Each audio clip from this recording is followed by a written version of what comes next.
Hello students, welcome to my YouTube channel Chemistry Buzz. Myself Ashish Bhaskar, senior chemistry faculty of charter group of institution. बच्चों आज हम लोग start करने वाले हैं general organic chemistry second part. ठीक है, फर्स्ट पार्ट बच्चों आपका फिनिश हो चुका है। ठीक है, लाइव सेशन के अंदर जो लाइव सेशन आपका डेली है, ठीक है, उसके अंदर मैंने आपका जीओसी फर्स्ट फिनिश किया है और आयोपेक नोमेनक्लेचर भी आपका फिनिश हो चुका है। तो अब जीओसी सेकेंड को जीओसी सेकेंड में पूरा नहीं पढ़ाऊंगा। जीओसी सेकेंड के अंदर जो मैं डिस्कस करूंगा, सबसे पहले तो मैं डिस्कस करूंगा यहाँ पे सॉल्वेंट। ठीक है, सॉल्वेंट को मैं डिस्कस करूंगा और सेकेंड बच्चों में बात करूंगा यहाँ पे रिएजेंट के बारे में। ठीक है, सॉल्वेंट एंड रिएजेंट ये दो इंपॉर्टेंट कॉन्सेप्ट हैं, तो इसको हम लोग पहले स्टडी कर लेते हैं और इसको स्टडी हम जीओसी सेकेंड के अंदर करेंगे और फिर इसके बाद हम लोग वापस से मूव करेंगे टूवर्ड्स आइसोमेरिज्म। ठीक है, वो भी आइसोमेरिज्म के अंदर बच्चों हम सिर्फ स्टडी करेंगे geometrical isomers plus optical isomers. ठीक है, इतना ही पढ़ना है।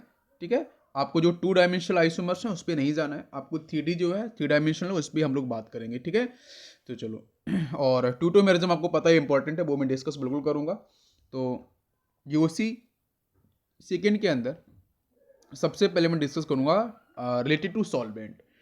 तो सॉल्वेंट एक्चुअली है क्या? तो solvent it is a liquid which provide medium to the reaction. ठीक है, तो आपको पता चलता है कि भाई हमारे पास A+B देन ये कन्वर्ट हो रहा है C+T के अंदर। ठीक है, रिएक्शन आपकी जा रही है बेटा फॉरवर्ड डायरेक्शन के अंदर, फॉरवर्ड डायरेक्शन मूव कर रही है। फॉरवर्ड डायरेक्शन में मूव करने का मतलब क्या है कि यहाँ पे आपके जो प्रोडक्ट हैं, बात समझो, यहाँ पे आपके जो प्रोडक्ट्स हैं, ठीक है, ये आपका C और आपका D, ये दोनों के दोनों जो प्रोडक्ट हैं वो कैसे हैं? स्टेबल हैं। कैसे हैं बच्चों? स्टेबल हैं। अब स्टेबल अगर आपके सॉलिड होंगे तो बच्चों हम बात करते हैं लैटिस एनर्जी के थ्रू स्टेबल है। ठीक है, अगर आपका लिक्विड और गैस होगा तो ऑब्वियसली वो बाहर चला जाएगा। तो बाहर जाने से क्या होगा, यहाँ पे रिएक्शन आपका फॉरवर्ड में ही ट्रेवल करेगा according to Le Chatelier principle. Clear है? अब समझो कि यहाँ से ए और बी जो दे रखे हैं ये तो आपके रिएक्टेंट हैं। ठीक है, तो रिएक्टेंट के पास ऑब्वियसली एनर्जी आपकी मैक्सिमम है, एनर्जी मैक्सिमम है, स्टेबिलिटी कम है, तभी तो आपका फॉरवर्ड डायरेक्शन में ट्रेवल करेगा। क्या आपको मेरी बात समझ में आ रही है?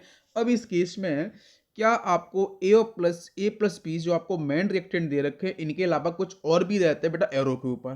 तो आपको पता है कि जो एरो है उस एरो के ऊपर वहाँ पे आपको रिएजेंट के बारे में आपको इन्फॉर्मेशन दी जाती है और वहीं पे बच्चों आपको मिलता है सॉल्वेंट। तो आपको पता है बहुत बार क्वेश्चन में आपको लिखा होगा कि सर ये बेसिक मीडियम के अंदर रिएक्शन परफॉर्म हो रही है। ठीक है, और बहुत बार लिखा होता है कि रिएक्शन जो है वो आपकी जो अटैकिंग जो स्पीसीज है, इट में भी इलेक्ट्रोफाइल, इट में भी न्यूक्लियोफाइल, तो अटैकिंग स्पीसीज आपकी पोलर सॉल्वेंट में अटैक कर रही है। तो एक्चुअली वही क्वेश्चन है कि भाई मेन रिएक्टेंट मेरे को पता है A+B, इसके अलावा जो रिएजेंट और सॉल्वेंट का रोल क्या है ये जानना बहुत जरूरी है। तो सबसे पहले हम बात करेंगे सॉल्वेंट।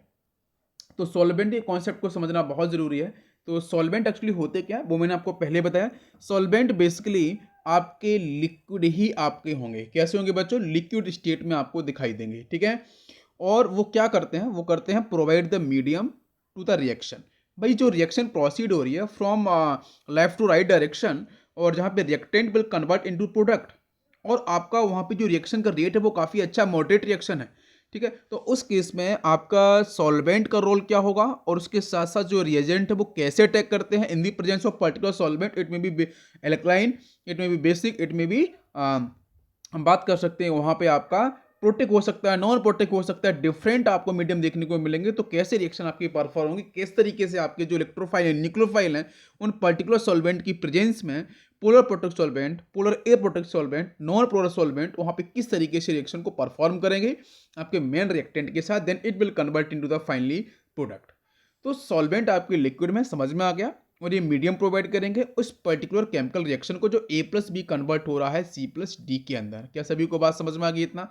यस। अब इसके बाद नेक्स्ट कॉन्सेप्ट कि आपको जो सॉल्वेंट है वो कितने टाइप्स के होते हैं। तो आप यहाँ पे देख सकते हो सॉल्वेंट बच्चों आपके ब्रॉडली में क्लासिफाइड करता हूँ इन 2 टाइप। ठीक है, इन 2 टाइप्स।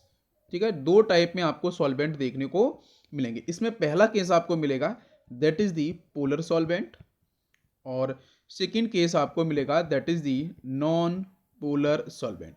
बेटा पोलर का मतलब क्या है, पोलैरिटी से रिलेटेड है। और पोलैरिटी का मतलब क्या है कि भाई कोई भी एक स्पीसीज है जिसके पास पॉजिटिव चार्ज भी है, जिसके पास नेगेटिव चार्ज भी है, मतलब इसका मतलब वहाँ पोलैरिटी डेवलप हो रही है। नॉन पोलर का मतलब यह है कि उसके पास पोलैरिटी डेवलप होगी, लेकिन वो पोलैरिटी फाइनली क्या होगी, कैंसिल आउट हो जाएगी। तो जब वो कैंसिल आउट हो जाएगी तो उससे कोई इफेक्ट पड़ेगा नहीं। तो इसलिए जब हम बात करते हैं polarity of molecules, polar molecules और नॉन पोलर के बारे में, तो डाइपोल मोमेंट से हम रिलेट कर लेते हैं। अगर डाइपोल मोमेंट आपका नॉट इक्वल टू जीरो होता है तो इसका मतलब वहाँ पे मॉलिक्यूल्स कैसा होगा, पोलैरिटी के साथ होगा, ठीक है। और अगर आपका डाइपोल मोमेंट जो म्यू की वैल्यू है वो अगर आपकी जीरो हो जाती है तो उस केस में आपके मॉलिक्यूल्स के पास कोई भी चार्ज, आपका रिजल्टेंट जो नेट चार्ज है वो आपको देखने को नहीं मिलेगा, वो सब कुछ कैंसिल आउट हो गया होगा, ठीक है। अच्छा, इसके बाद हम लोग यहाँ पे एक बार एग्जांपल देख सकते हैं कि जो पोलर सॉल्वेंट है उसके भी अब फर्दर टाइप होते हैं। तो polar solvent further classified into, इसमें फर्स्ट बच्चों मिलता है, हम बोल सकते हैं प्रोटिक पोलर। क्या बोल सकते हैं, प्रोटिक पोलर, या फिर बच्चों इसको हम बोल सकते हैं पोलर प्रोटिक, ठीक है। अब किधर से भी बोलो, फॉर आप पीछे साइड से बोलो पोलर प्रोटिक या प्रोटिक पोलर, बात आपकी वही है। मैंने यहाँ पे लिखा है देखो पोलर प्रोटिक, और यहाँ लिखा है मैंने प्रोटिक पोलर, तो बात वो एक ही है, समझ में आ गया। तो पहला केस आपका हो गया है प्रोटिक पोलर या पोलर प्रोटिक सॉल्वेंट।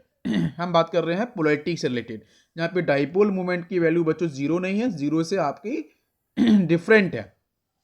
इसके बाद नेक्स्ट मैं बात करूंगा ए प्रोटिक।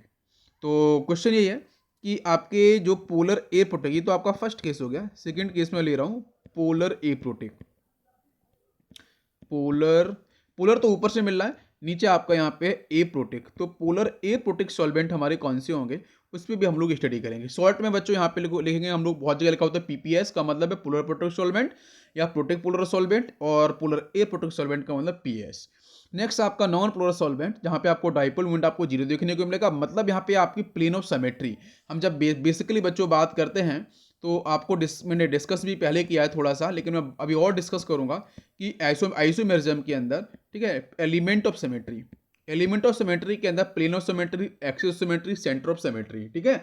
उसके ऊपर मैं जब आपको डिस्कस, वैसे आपको थोड़ा बहुत तो बताया, मैं डाइपोल मूवमेंट जब डिस्कस कर रहा था, डाइपोल मूवमेंट मैंने आपको डिस्कस किया है बच्चों केमिकल बॉन्डिंग के अंदर। तो केमिकल बॉन्डिंग के अंदर मैं डाइपोल मूवमेंट जब डिस्कस कर रहा था, मैंने बताया था आपको केमिकल बॉन्डिंग के अंदर कि कहाँ पे प्लेन ऑफ सिमेट्री प्रेजेंट है, कहाँ पे एक्सिस ऑफ सिमेट्री प्रेजेंट है, उसकी वजह से कैसा इफेक्ट पड़ता है। डाइपोल मूवमेंट आपका वेक्टर क्वांटिटी है, किस तरीके से कैंसिल आउट करता है रिजल्टेंट। और यहाँ पे आपका जो नेट चार्ज होता है, CCl4 की बात कर लो, CH2 की बात कर लो, बेंजीन की बात कर लो, है ना। यहाँ पे आप देख सकते हो ये आपका क्या है, ये आपका प्रोपेन दे रखा है, नॉर्मल प्रोपेन, ये आपका नॉर्मल है, आपका यहाँ पे साइक्लोहेक्सेन दे रखा है, ये आपका ईथर दे रखा है। तो ये सारे के सारे आपके कैसे हैं, नॉन पोलर सॉल्वेंट। तो बहुत बार जब आपको याद थोड़ा सा आ रहा होगा, तो बहुत बार जब आपने एरो के ऊपर लिखा देखा होगा कि जो भी अटैकिंग स्पीसीज है, it may be electrophilic, it may be nucleophilic, in the presence of CCl4 reaction proceed हो रही है, in the presence of carbon disulphide, ठीक है, ये सॉल्वेंट है, in the presence of benzene, in the presence of cyclo, आपका hexane generally नहीं मिलता है, और प्रोपेन भी आपको देखने को नहीं मिलेगा, लेकिन एग्जाम ईथर मिलता है बहुत बार, in the presence of ether, ether के साथ भी रिएक्शन देखने को मिलते हैं। तो ये सब के सब आपके नॉन पोलर सॉल्वेंट है। इनकी आपकी एक्सप्लेनेशन क्या है, इनके ऊपर कॉन्सेप्ट क्या है, उस पर हम लोग चलते हैं, स्टेप बाय स्टेप समझते हैं।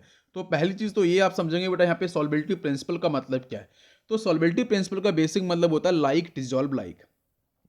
आपको जब मैं सॉल्यूशन चैप्टर फिजिकल केमिस्ट्री में डिस्कस कर रहा था, तो मैंने बताया था कि भाई जब भी हम मिक्सअप की बात करते हैं, किसी चीज़ को मिक्स कर रहे हैं किसी के साथ, तो वहाँ पे एक प्रिंसिपल वर्क करता है जिसका नाम होता है आपका सॉल्वेबिलिटी प्रिंसिपल। और वही सॉल्वेबिलिटी प्रिंसिपल का बेसिक मतलब होता है कि लाइक डिजॉल्व लाइक।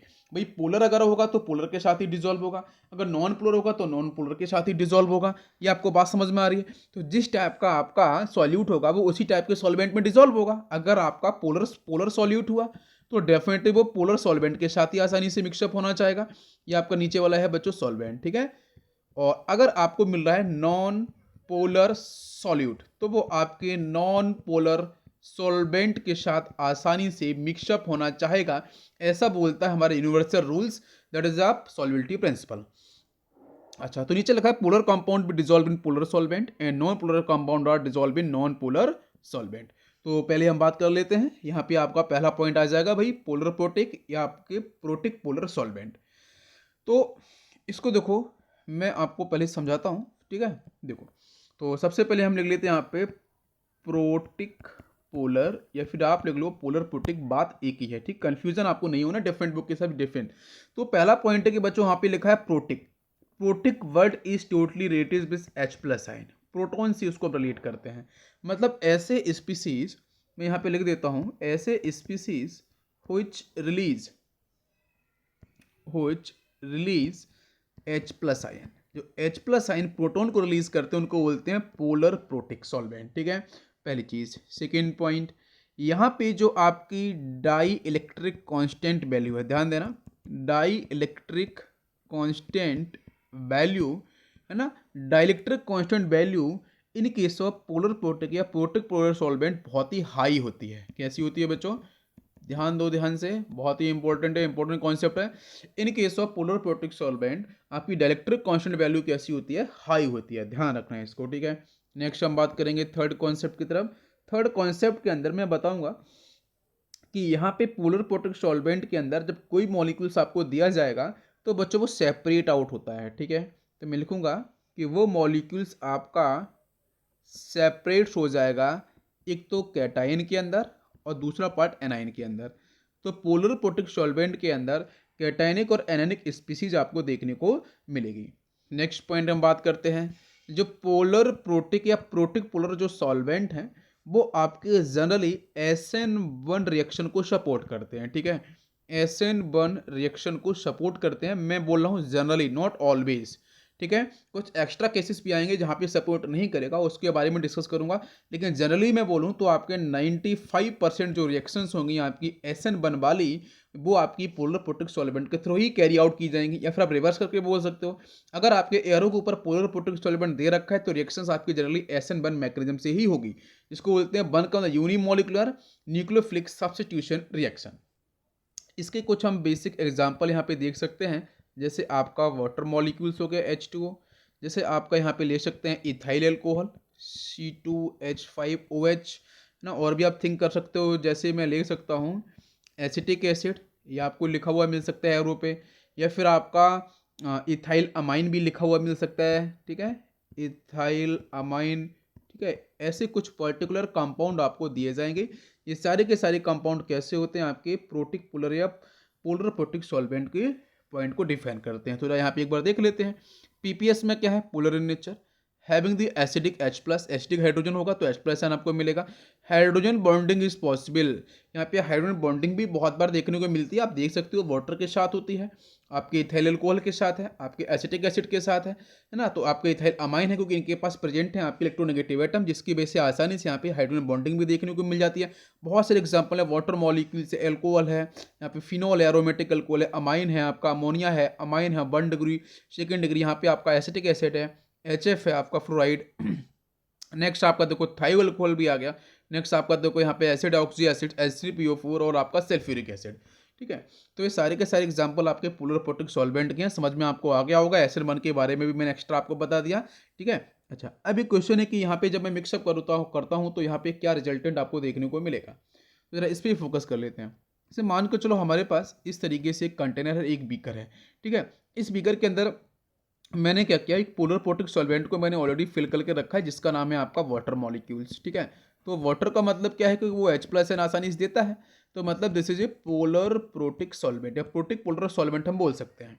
अब इसमें मैंने क्या किया, इसमें मैंने सिर्फ इतना किया कि इस पोलर प्रोटिक सॉल्वेंट के अंदर अगर मुझे सॉल्वेबिलिटी प्रिंसिपल को फॉलो करते हुए देखना होगा तो मुझे कोई पोलर सॉल्यूट लेके आना होगा। तो मैंने सपोज ले लिया कि यहाँ पे कोई एक ऐसा पोलर सॉल्यूट ले लेते हैं बेटा, सपोज NaOH, समझना ध्यान से। तो NaOH को मैंने इसमें डिजोल्व किया, तो जैसे डिजोल्व करूंगा तो यहाँ पे बेटा क्या होगा, ये आपका कैटायनिक मतलब Na प्लस और OH माइनस में आसानी से डिसोसिएट हो जाएगा। अब जो सोडियम प्लस है वो सोडियम प्लस के आसपास क्या होगा, समझो ये तो लेटेस्ट एनर्जी के थ्रू आपका हो गया, यहाँ पे अब हाइड्रेशन एनर्जी की बारी आएगी। तो उस केस में सोडियम, आपको पता है कि जो हमारा वाटर मॉलिक्यूल्स होता है ये एक्चुअली आपके डाइपोल की तरीके से वर्क करता है, पॉजिटिव एंड नेगेटिव पार्ट। अब सोडियम प्लस के आसपास क्या होगा, यहाँ पे डाइपोल के फेज में वाटर मॉलिक्यूल्स क्या होगा बच्चों, इकट्ठा हो जाएगा इस तरीके से, ठीक है, जिसको बोलते हैं हम लोग यहाँ पे आयोनाइजेशन स्फीयर। क्या बोलते हैं, आयोनाइजेशन स्फीयर हम लोग बोलते हैं। ये माइनस प्लस, बिकॉज सोडियम आपको पता है ये पॉजिटिव है, sorry this is minus plus. इस तरीके से वाटर मॉलिक्यूल्स यहाँ पे क्या होगा, एक आयोनाइजेशन स्फीयर यहाँ पे डिजाइन आपका यहाँ पे फॉर्म करेगा, दिस को हाइड्रेशन स्फीयर बेसिकली, ठीक है। समझ में आ गया इतना? ओके। ओके। तो यहाँ पे आपकी हाइड्रेशन जो रेडियस है ना, वो आपकी डेवलप हो जाएगी, है ना। सोडियम प्लस और ये जो वाटर मॉलिक्यूल्स यहाँ पे इसके आसपास हुए हैं, जहाँ पे आपका ये पोलैरिटी के फेज में है, तो माइनस प्लस के। अच्छा, दूसरा केस है आपका OH माइनस। तो जो नेगेटिव पार्ट है उसके आसपास वाटर मॉलिक्यूल्स किस तरीके से आपके आएंगे बताओ। तो ये जो आपका OH माइनस है, इसके आसपास आपके वाटर मॉलिक्यूल्स वो आपके डाइपोल की फेज में ही क्या होंगे, एकुमुलेट हो जाएंगे। मतलब ये नेगेटिव वाला पार्ट है, तो यहाँ पे प्लस से क्लोज होगा, then minus, then plus minus, then plus minus, then plus minus. मतलब समझो जितना ज़्यादा आपका चार्ज होगा या नेगेटिव स्पीसीज पे या फिर पॉजिटिव स्पीसीज पे, तो मैं ऐसे बोलूँगा कि चार्ज डेंसिटी चाहे नेगेटिव का हो चाहे पॉजिटिव का हो, जितना ज़्यादा होगा वहाँ पे हाइड्रेशन भी उतना अधिक होगा। मतलब नंबर ऑफ वाटर मॉलिक्यूल्स उतने ही ज़्यादा अटैच्ड होंगे, तो हाइड्रेटेड रेडियस भी क्या होगी, वो भी उतनी ही ज़्यादा होगी। क्या आपको मेरी बात समझ में आ रही है? मतलब चार्ज डेंसिटी जितनी ज़्यादा होगी, चाहे पॉजिटिव के ऊपर चाहे नेगेटिव के ऊपर, उस केस में उतना ही ज़्यादा वाटर मॉलिक्यूल्स उससे अटैच होगा। समझ में आ गया? तो इस केस में फर्स्ट और सेकंड दो टाइप की आपकी यहाँ पे हाइड्रेटेड रेडियस आपकी जनरेट हो सकती हैं।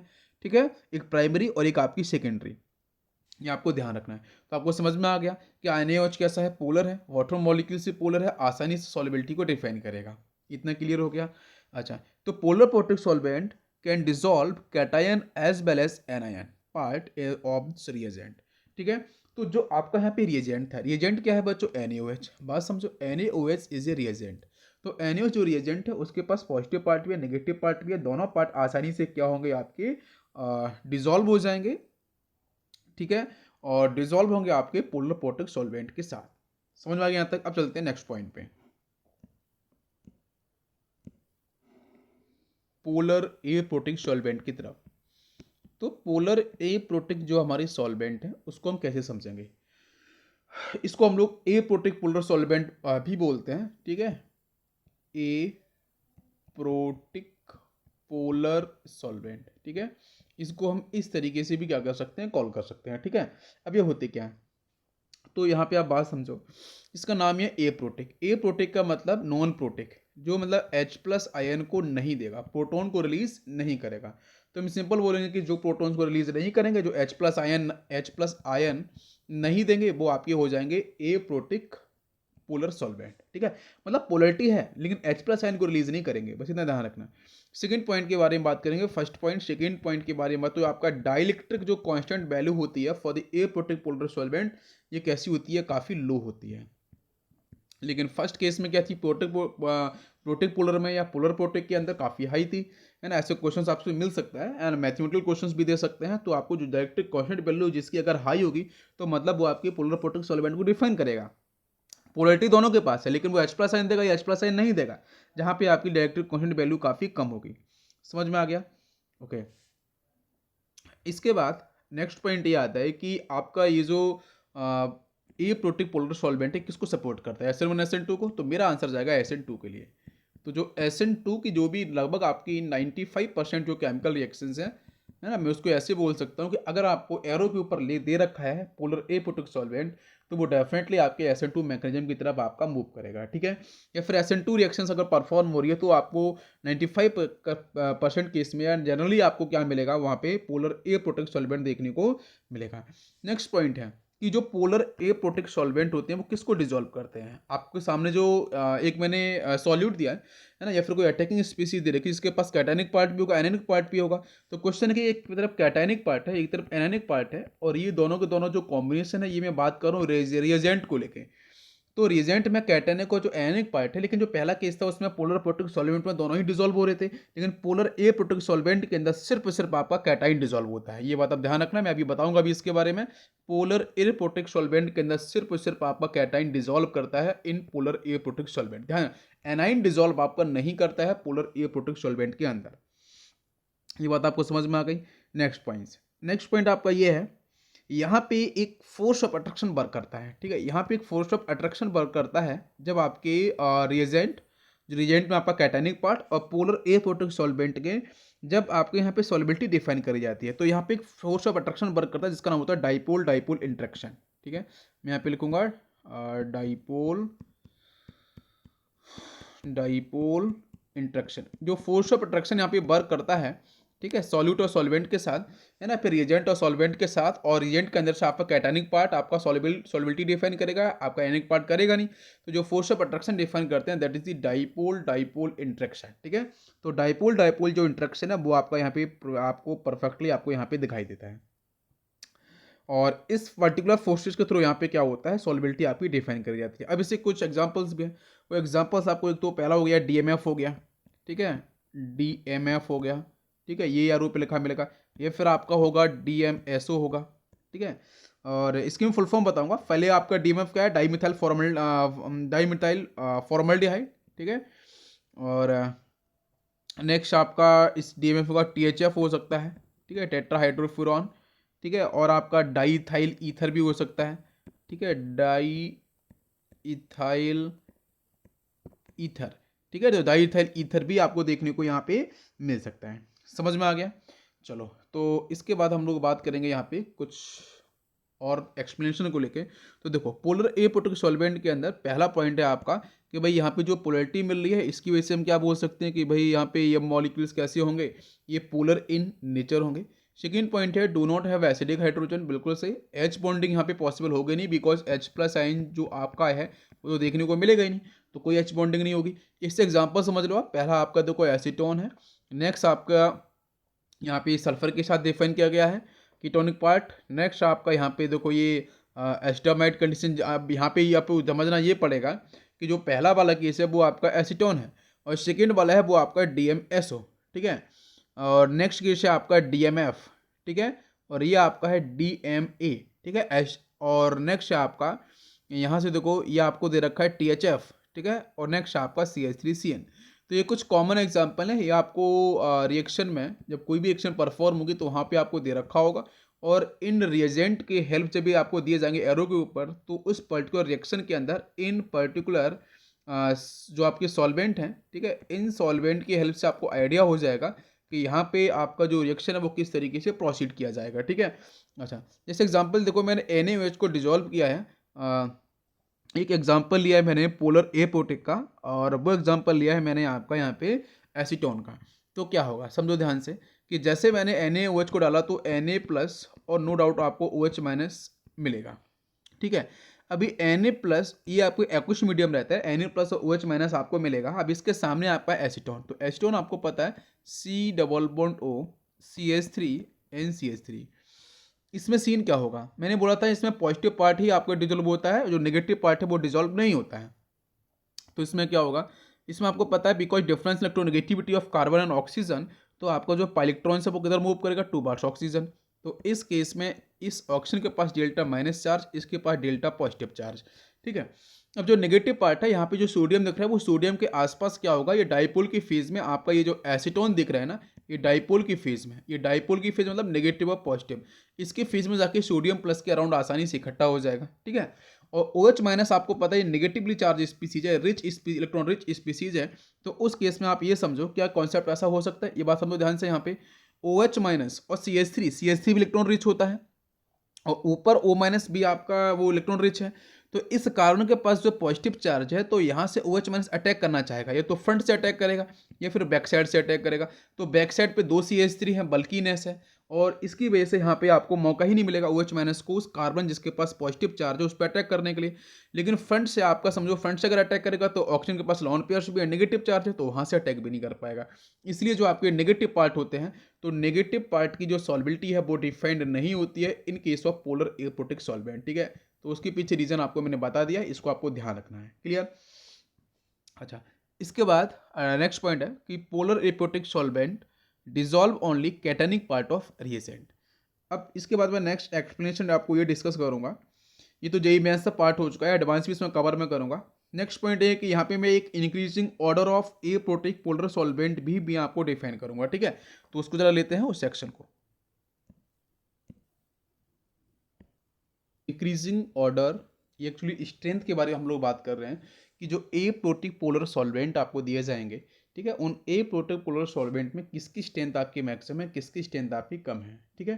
तो इसका एक सीक्वेंस है जिसमें सबसे अधिक बच्चों होती है DMSO की, ठीक है, DMSO सबसे अधिक आपकी जो स्ट्रेंथ है ए प्रोटिक पोलर सॉल्वेंट वो DMSO की होती है। What is the structure? तो यहाँ से आपको मिलेगा CH3 sulphur double बॉन्डो, now this is CH3, ठीक है। इसके बाद आपको मिलता है DMF।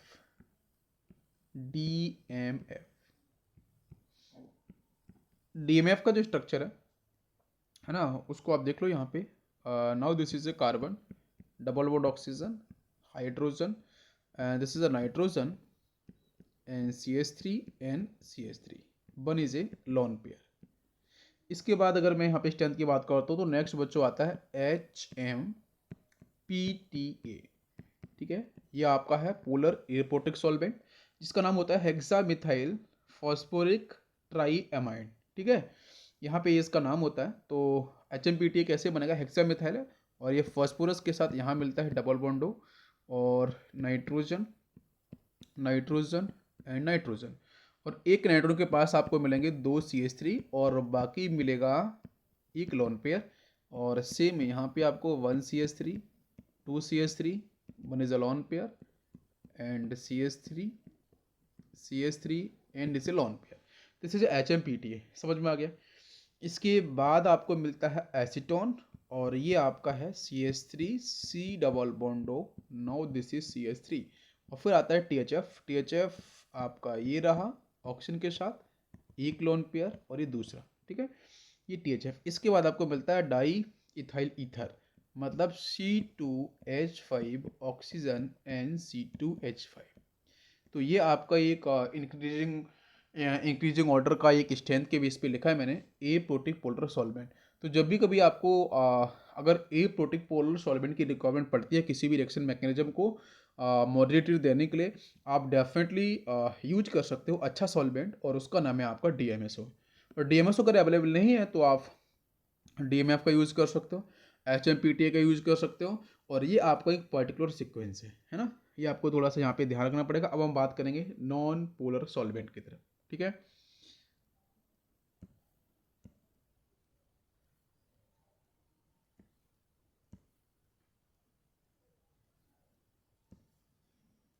तो नेक्स्ट हेडिंग यहाँ पे लेने वाले हैं, next is the non polar solvent.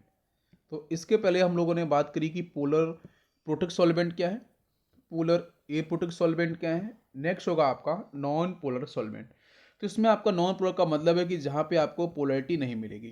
पहली चीज़, पोलरिटी आपको देखने को नहीं मिलेगी, ऐसे सॉल्वेंट जहाँ पे बिल्कुल भी पोलरिटी आपको नहीं मिलने वाली है, और जहाँ पे आपका element of symmetry is a principal concept. तो एलिमेंट ऑफ सिमेट्री आपको वहाँ पे प्रॉपरली दिखेगी। वो आपके element of symmetry planar symmetry हो सकती है, एक्स ऑफ सिमेट्री हो सकती है, सेंटर ऑफ सिमेट्री हो सकती है। बात समझ में आ गई? जिसकी वजह से वहाँ पे डाइपोल मोमेंट की वैल्यू बच्चों कैसी हो जाती है, आपको पता है 0। मैंने पहले ही डिस्कस आपसे किया है। तो इसके बारे में आपको कुछ एग्जाम्पल्स ही मैं बता देता हूँ फटाफट से, जो हम लोगों ने पहले डिस्कस कर रखे हैं एग्जाम्पल। जैसे आपका फर्स्ट हो गया यहाँ पे बेंजीन, ठीक है। नेक्स्ट है आपका टोलिन, राइट। इसके बाद आपको मिल सकता है, बहुत बार लिखा होता है बच्चों, जाइलिन, और जाइलिन वाले केस में आपको ऑर्थो, मेटा और पैरा आपको दिया जा सकता है, ठीक है। इसके बाद आपका कार्बन डाइसल्फाइड CCl4, ठीक है, और आपको मिल सकता है तो बेस्ट्रॉन, ठीक है। बेस्ट्रॉन भी बहुत बार दिया जाता है। और what is the structure of Westron? तो बेस्ट्रॉन के बच्चों मोलेक्युलर फॉर्मूला होता है CH।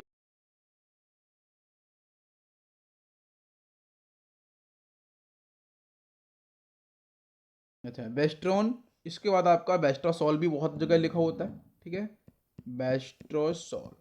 तो बेस्ट्रोसॉल जो है उसका आपका फॉर्मूला होता है CHCl डबल बॉन्ड CCl2, ठीक है। दिस इज द बेस्ट्रासॉल। इसका भी डाइपोल मोमेंट अप्रोक्सीमेटली आपका 0 होता है। तो ये आपके आते हैं नॉन पोलर सॉल्वेंट के साथ। समझ में आ गया? पूरा पॉइंट क्लियर है? तो सॉल्वेंट के बाद अब बच्चों हम बात करेंगे कुछ और अदर कॉन्सेप्ट पे करते हैं।